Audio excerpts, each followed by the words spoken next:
That night, Bond and Stacy returned to City Hall to study the map without being seen.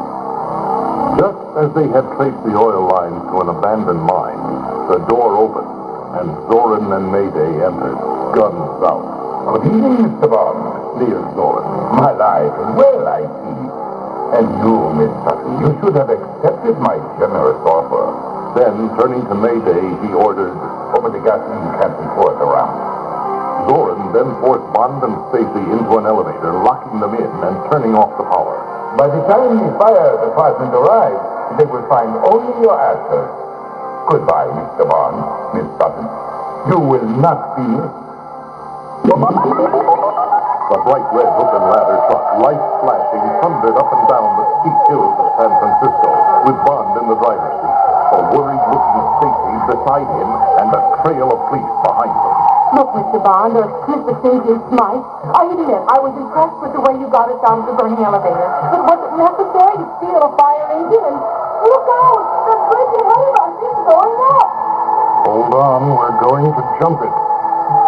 With expert skill, Bond landed the fire truck safely on the other side of the bridge, leaving the police far behind. Then he headed north toward the abandoned mine he had located on the map. Stopping for a light, Bond saw a Zorin Company explosives truck parked at a roadside gas station. Come on, he called, grabbing Stacy's hand. You're in for another ride.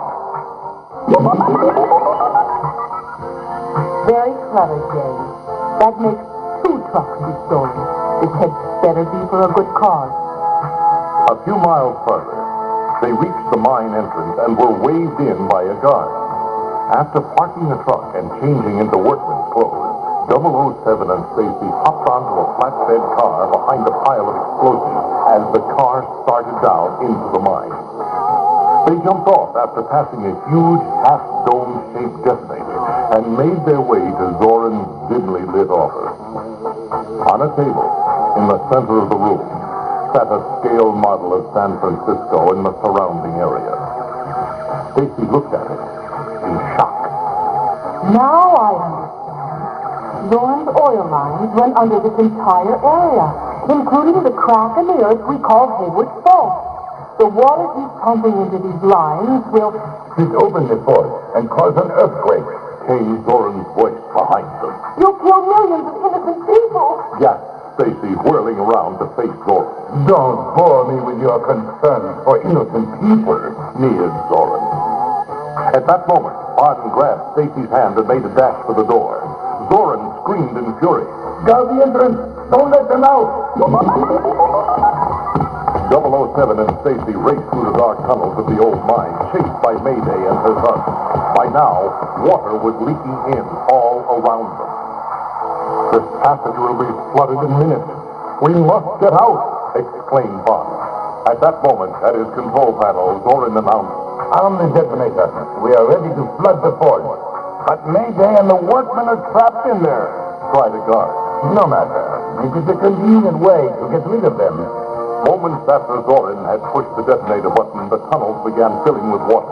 Bond had just managed to push Stacy out of the top of the air shaft as millions of tons of mud and water closed in on him, sweeping him and Mayday back inside the tunnel. In his office, Zorin looked pleased.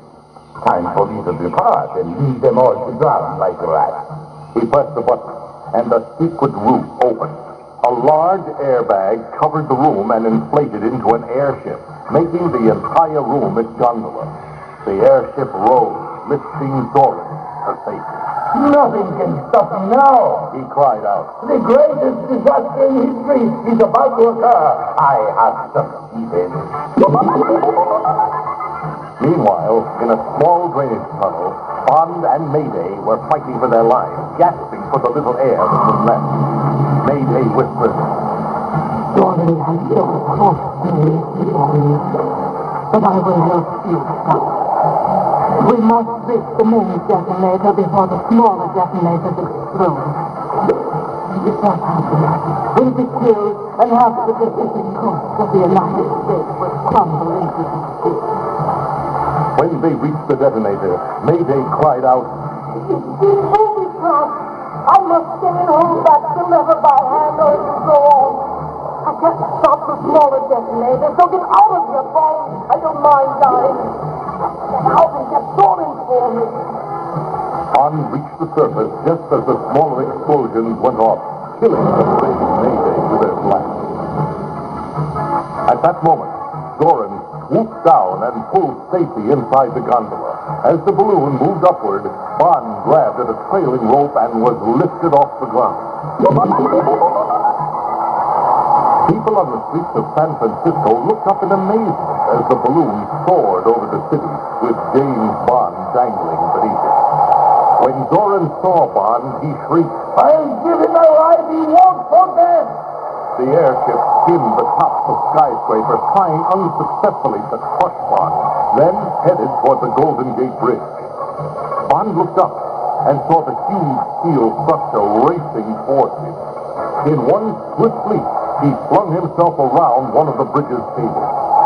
Zorin tied the ship to the top of the bridge, then climbed out in a rage, swinging a sharp axe.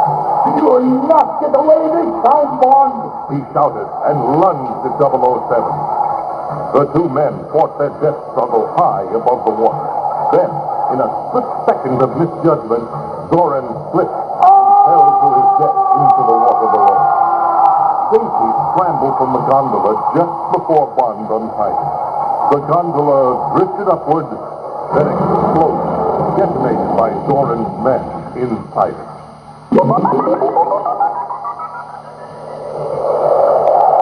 Well, how do you like the view?